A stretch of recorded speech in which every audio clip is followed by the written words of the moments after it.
तो मित्रों, आज मैं आपके समक्ष मेघदूत संपूर्ण मेघदूत लेकर उपस्थित हूँ, जो विगत वर्षों का टीजीटी, यूपी टीजीटी परीक्षा से संबंधित कुछ प्रश्न है, जो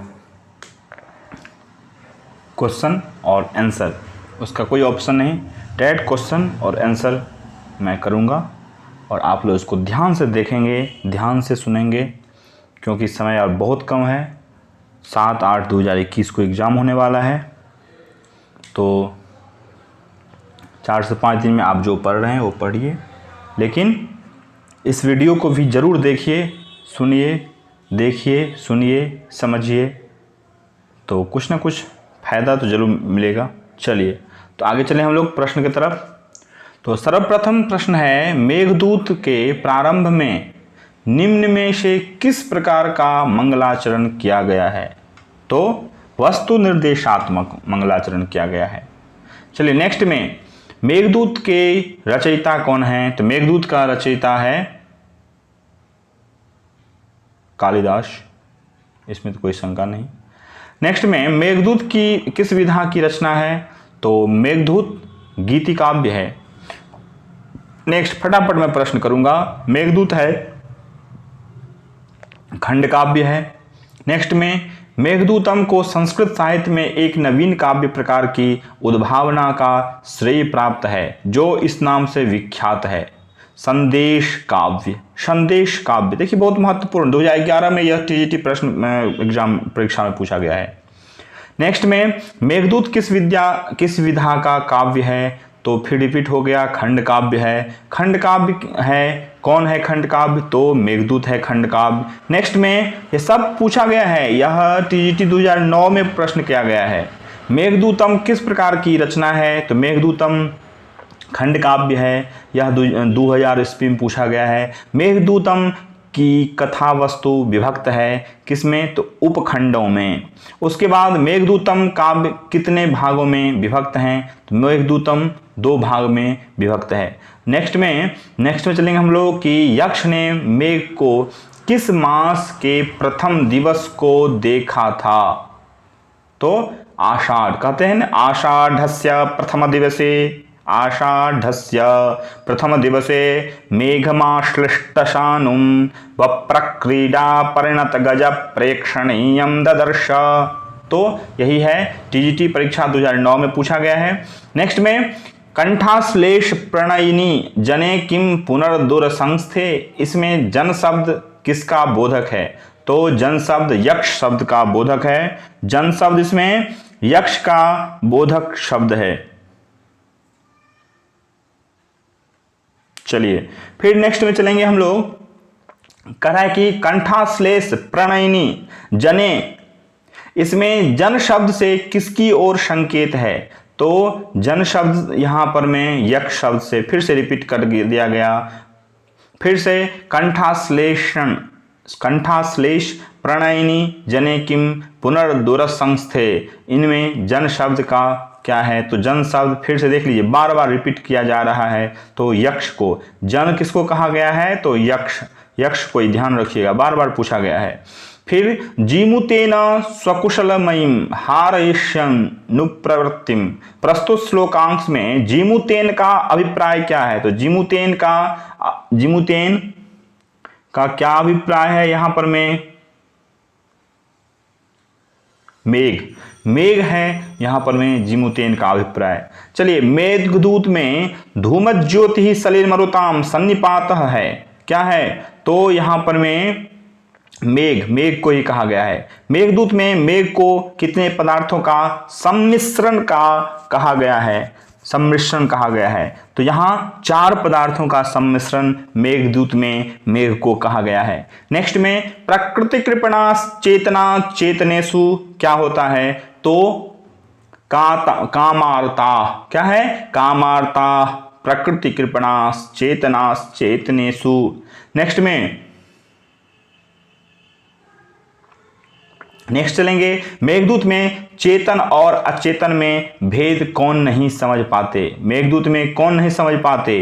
तो कामार्ता, जो काम से कामार्त है वह चेतना और अचेतना नहीं समझता है कि यह मेघ है, यह क्या है, यह चेतना है या इसमें कि नहीं है, यह नहीं समझता है। कालिदास के अनुसार नेक्स्ट प्रश्न, कालिदास के अनुसार चेतन और अचेतन में प्रकृति कृपण कौन है? तो चेतन और अचेतन में प्रकृति कृपण कामार्थ है।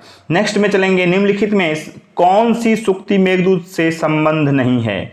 तो कामार्ता ही प्रकृति कृपणा चेतना चेतनेषु, यह भी है। अकृतार्थेपि मनस्सिजे रति मुभय प्रार्थना कुरुते, यह नहीं है।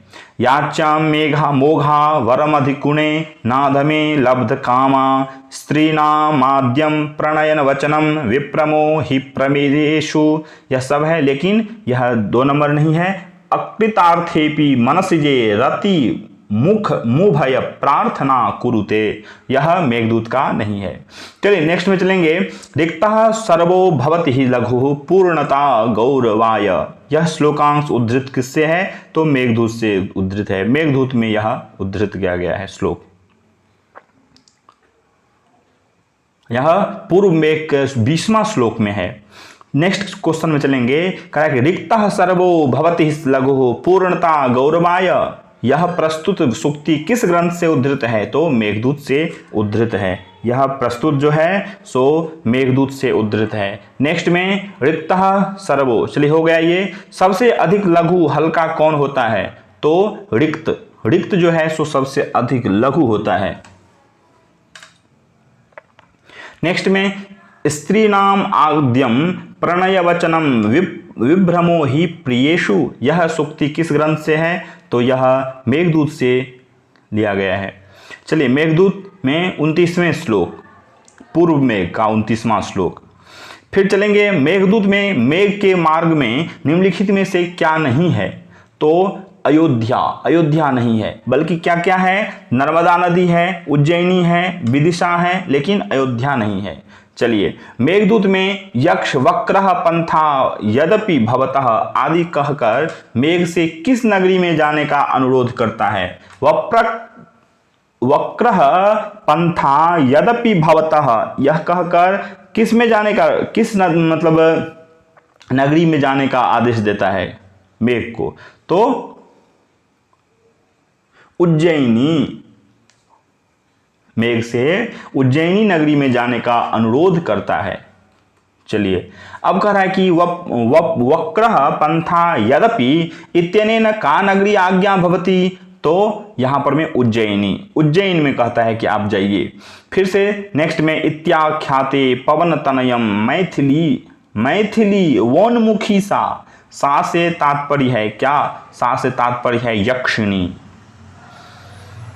नेक्स्ट प्रश्न चलेंगे, विंध्याचल की तलहटी में बहने वाली नदी कौन सी है? तो यह नर्मदा नदी से संबंधित है। नर्मदा नदी विंध्याचल की तलहटी में बहने वाली नदी है। फिर चलेंगे नेक्स्ट प्रश्न में, मेघदूते विंध्याचल तले प्रसृता का नदी वर्णिता, तो रेवा। मेघदूत में विंध्याचल का तल में प्रसृता नदी रेवा नदी है। फिर उसके बाद कह रहे पूर्व मेघ में विंध्याचल की तलहटी में बिखरी हुई किस नदी का वर्णन है? तो रेवा का वर्णन है।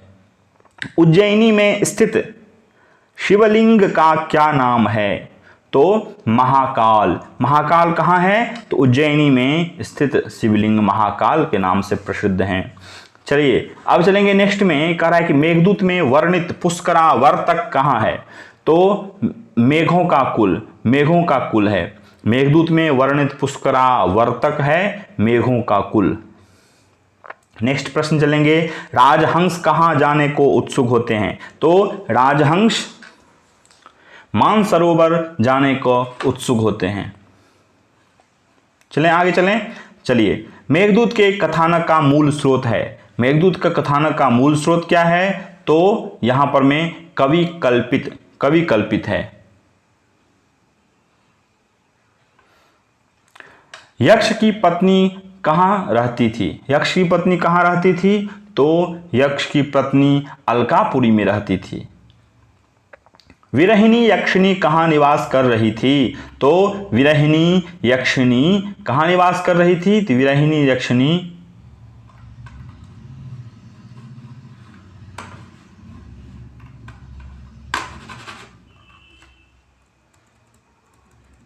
एक मिनट, विरहिणी यक्षिणी कहाँ निवास कर रही थी? तो विरहिणी यक्षिणी अलकापुरी में निवास कर रही थी। देखिए रिपीट हो गया प्रश्न।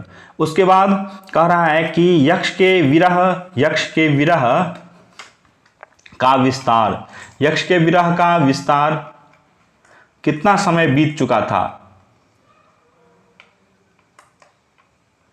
ओके, यक्ष के विरह का कितना समय बीत चुका था? तो यक्ष के विरह का 8 माह बीत चुका था। फिर उसके बाद मेघदूतम में यक्ष ने शापांत की अवधि मानी थी कितने? तो यहां पर 4 माह। मेघदूत में शाप कितने वर्ष का था? तो मेघदूत में 1 वर्ष का शाप था। चलिए फिर से चलेंगे। कह रहा है कि मेघदूत में यक्ष शापित है कुबेर के द्वारा मेघदूत में यक्ष शापित है। मेघदूत में यक्ष को किसने अभिशाप दिया? मेघदूत में यक्ष को किसने अभिशाप दिया? तो कुबेर ने। फिर देखेंगे यक्ष, फिर नेक्स्ट में देखेंगे कि यक्ष का स्वामी कौन था? तो यक्ष का स्वामी कौन था? कुबेर। यक्ष का स्वामी कुबेर था। मेघदूत में अभिशप्त यक्ष कहाँ के निवासी बने? तो रामगिरी पर्वत। उसके बाद विरही यक्ष कहाँ निवास कर रहा था? तो विरही यक्ष रामगिरी पर्वत पर निवास कर रहा था। मेघदूत तस्य अभिशप्तः यक्षः कुत्र निवसति? तो रामगिरी पर्वत पर। उसके बाद मेघदूते जनकतनया स्नान पुण्योदकेषु इत्युल्लेखतः परिचितो भवति। इस उल्लेख से कौन परिचित होता है? तो रामगिर्याश्रमः। मेघदूत में यक्ष का नाम था, क्या नाम था? मेघदूत में जो यक्ष है उसका क्या नाम था? तो हेममाली, उसका नाम था हेममाली। फिर उसके बाद मेघदूते प्रयुक्तम छंदः अस्ति। मेघदूत में प्रयुक्त छंद कौन सा है? तो मंदाक्रांता। फिर मेघदूते प्रयुक्तस्य छंदसो नामानि अस्ति मंदाक्रांता। रिपीट हो गया। फिर मेघदूत किस छंद में निबद्ध है? फिर से रिपीट हो गया। मेघदूत किस छंद में निबद्धित है? 2010 का प्रश्न है यह। तो मेघदूत मंदाक्रांता छंद में निबद्ध है। चलिए नेक्स्ट में मेघदूत में किस छंद का प्रयोग किया गया है? फिर से रिपीट, देखिए बार बार रिपीट किया जा रहा है इस प्रश्न को। तो मंदाक्रांता। फिर मेघदूत में किस छंद का प्रयोग हुआ है? तो ये आपको पता ही है मंदाक्रांता। मेघदूत में किस छंद का प्रयोग हुआ है? फिर बार बार रिपीट हो रहा है, इसको ध्यान रखेंगे। मेघदूत में मंदाक्रांता छंद प्रयुक्त है। कुंद का पुष्प होता है। कुंद का पुष्प क्या होता है, कैसा होता है? पीला, बहुरंगी, लाल, बताइए। तो कुंद का पुष्प सफेद होता है। कुंद का पुष्प कैसा होता है? तो कुंद का पुष्प सफेद होता है।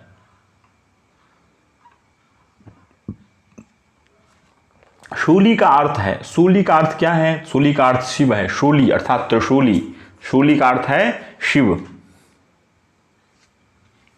चलिए नेक्स्ट में देखेंगे कि कृतांत का अर्थ है। कृतांत का क्या अर्थ है? कृतांत का अर्थ है दैव। कृतांत का अर्थ है दैव। चलिए उसके बाद कांतोदंत का अर्थ है। कांतोदंत का क्या अर्थ है? तो प्रियतम का वृत्तांत। चलिए फिर नेक्स्ट में चलेंगे। सफर से अभिप्राय क्या है? सफर से क्या अभिप्राय है? तो जल में चमकने वाली एक छोटी मछली, सफर, उसको सफर कहते हैं। सफर से अभिप्राय यह है मेघदूत के अनुसार। चलिए फिर चलेंगे हम लोग। प्रसिद्ध टीकाकार मल्लिनाथ के अनुसार मेघदूत में कितने पद्य हैं? तो मेघदूत में 121 पद्य है। नेक्स्ट में श्री विशालापुरी वर्तते। श्री विशालापुरी कहाँ पर है? तो श्री विशालापुरी उज्जैनी में है। विशालापुरी उज्जैनी में है। वेत्रवती नदी किस नगरी में स्थित है? तो वेत्रवती नदी विदिशा में उपस्थित है। मेघदूतम में प्रयुक्त छंद के प्रत्येक चरण में कितने अक्षर होते हैं? तो 17 अक्षर, सप्तदश। मेघदूत में प्रयुक्त छंद के प्रत्येक चरण में अर्थात मंदाक्रांता के प्रत्येक छंद में कितने अक्षर होते हैं? तो 17 अक्षर होते हैं। उसके बाद चलेंगे, मेघदूत किस छंद में रचित है? तो मंदाक्रांता, बार बार रिपीट हो रहा है। मेघदूत का नायक है कौन? तो मेघदूत का नायक यक्ष है। उसके बाद मेघदूत का प्रधान रस क्या है? तो मेघदूत का प्रधान रस है श्रृंगार रस। फिर अलकापुरी में यक्ष का घर कुबेर के महल से किस दिशा में मेघदूतम में बताया गया है? तो उत्तर की दिशा में। अलकापुरी में यक्ष का घर, अलकापुरी जो है उसमें यक्ष का जो घर है वह महल से किस दिशा में मेघदूत से में बताया गया है? तो उत्तर दिशा में मेघदूत में बताया गया है। यह उत्तर में का 15वां श्लोक में आप देख सकते हैं।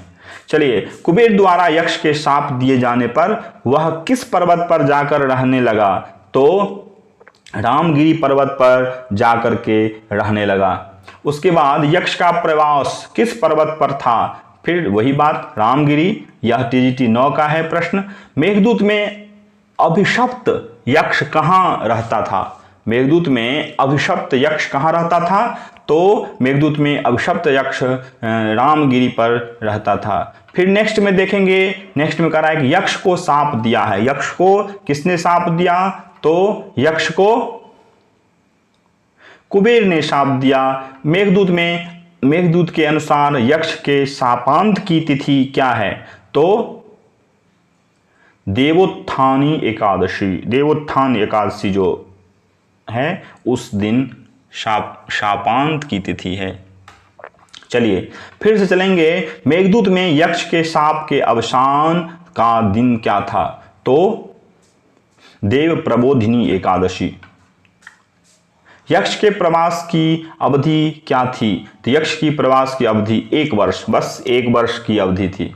यक्ष का प्रवास कितने दिनों का था? तो प्रवास 1 वर्ष का था। यक्ष को कितनी अवधि के लिए अपनी पत्नी से दूर रहना था? तो 1 वर्ष के लिए यक्ष को अपनी पत्नी से दूर रहना था। चलिए मैं थोड़ा फास्ट चल रहा हूँ, तो उसमें थोड़ा सा आप ध्यान देंगे। यदि मैं अधिक फास्ट हो जाऊं तो आप पीछे कर सकते हैं वीडियो को। थोड़ा सा वीडियो बड़ा होते जा रहा है तो पीछे जरूर कीजिएगा और ध्यान से सुनेंगे। चलिए, मेघदूतम के प्रथम श्लोक में वर्ष भोग्येन शब्द आया है। यहाँ पर 9 का 9 किस सूत्र से हुआ है? बताइए, यहाँ 9 का 9 किस सूत्र से हुआ है? तो कुमति च। यहाँ एक कुमति च सूत्र है जिससे ऐसा होता है। भुज धातु से श्यत करके कुमति च से 9 को रौ हुआ है। चलिए आगे चलेंगे। कह रहा है कि मेघ की यात्रा के समय वाम पार्श्व में किसकी ध्वनि होती है? तो चातक की ध्वनि होती है वाम पार्श्व में। उसके बाद मेघदूत की यक्षिणी शाप दिवसों की गणना किससे करती है? तो पुष्पों से। मेघदूत की जो यक्षिणी शाप दिवसों की गणना किससे करती हैं? तो पुष्पों से, मतलब पुष्प से करती है। समझ लीजिए कि एक 100 मतलब 1 वर्ष में जो है उसका जो गणना है दिन प्रतिदिन वह पुष्प से यक्षिणी कर रही है, विरह का। चलिए उसके बाद क्या कर रहा है कि कैलाश पर्वत में कौन सी नगरी बसी हुई है? तो अलकापुरी कहाँ पर है? तो अलकापुरी कैलाश पर्वत में मतलब वह नगरी बसी हुई है। किस काव्य में अलकापुरी का वर्णन प्राप्त होता है? तो मेघदूत में अलकापुरी का वर्णन प्राप्त होता है। कैलाश पर्वत पर अलकापुरी नगरी बसी हुई है। मेघदूत में किस नगरी का उल्लेख मिलता है? बताइए, मेघदूत में किस नगरी का उल्लेख मिलता है? तो अलकापुरी का उपदेश मिलता है। उल्लेख मिलता है। नेक्स्ट में चलेंगे हम लोग। नेक्स्ट में कह रहा है कि विदिशा नगरी में कौन सी नदी थी? तो विदिशा नगरी में वेत्रवती नदी, विदिशा में वेत्रवती नदी। मेघदूत में दिंगनाग क्या है? मेघदूत में दिंगनाग बौद्ध को दिंगनाग कहा जाता है। मेघदूत में दिंगनाग का तात्पर्य बौद्ध से है। चलिए, मेघदूत के अनुसार कैलाश तक मेघ का सहयात्री कौन है? राजहंस मेघदूत के अनुसार कैलाश तक मेघ का सहयात्री कौन है? तो राजहंस। चलिए नेक्स्ट में चलेंगे। नेक्स्ट में कह रहा है कि मेघदूत में किस राजा का उल्लेख मिलता है? तो मेघदूत में उदयन का उल्लेख मिलता है। मेघदूत में किस राजा का उल्लेख मिलता है? तो उदयन का उल्लेख मिलता है। फिर चलेंगे, मेघदूत में मेघ को किस नदी से जल ग्रहण करने की सलाह दी गई है? तो इसमें नर्मदा नदी का उल्लेख है। मेघदूतम काव्य में नायक विरही यक्ष को किस कारण से अपनी नायिका से दूर जाना पड़ा? तो अपने कर्तव्य पालन में भूल करने के कारण, शापवश। इसलिए हमें अपने कर्तव्य को करना चाहिए। शापांतों में भुजग शयनात् उत्थिते सारंगपाणो, यहाँ सारंगपाणो का तात्पर्य क्या है? तो भगवान विष्णु से यहाँ तात्पर्य है सारंगपाणो का। चलिए फिर चलेंगे, नीचे गच्छत्युपरिच दशा चक्रणे विक्रमेण, यह वचन किस ग्रंथ से संबंधित है? तो यह मेघदूत से संबंधित है। चलिए फिर चलेंगे, संपत्स्यन्ते कतिपय दिनस्थायी हंसा दशारणा। इस श्लोकांश में दशारणा क्या है? यह एक देश है दशारणा। चलिए, स्त्रियों का आशाबंध कैसा होता है? स्त्रियों का आशाबंध कैसा होता है? तो कुसुम सदृश। स्त्रियों का आशाबंध कुसुम सदृश होता है। दीपशिखा कालिदास विरचित मेघदूत के पूर्व मेघ में 9वें श्लोक में स्पष्ट वर्णन किया गया है कि आशाबंधः कुसुम सदृशम प्रायशो यंगनानाम सद्यः पाति प्रणय हृदयम विप्रयोगे रुणद्धि। इसका तात्पर्य यह है कि आशारूपी बंध तंतु स्त्रियों के फूल के समान कोमल वियोग में शीघ्र नष्ट हो जाने वाले प्रेमी हृदय को प्रायः रोके रखता है। चलिए नेक्स्ट में, स्त्रियों का आशाबंध कैसा होता है? तो कुसुम सदृश। चलिए हो गया था यहां तक।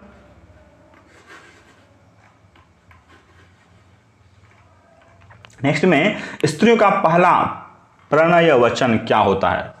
बहुत महत्वपूर्ण है। देखिए, कह रहा है कि स्त्रियों का पहला प्रणय वचन क्या होता है? तो पहला प्रणय वचन होता है विभ्रम प्रदर्शन। क्या होता है? विभ्रम प्रदर्शन।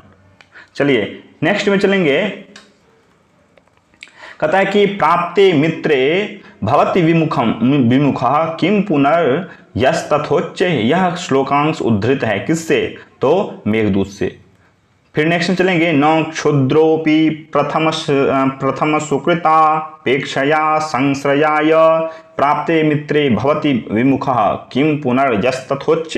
यह भी मेघदूत से उद्धृत है।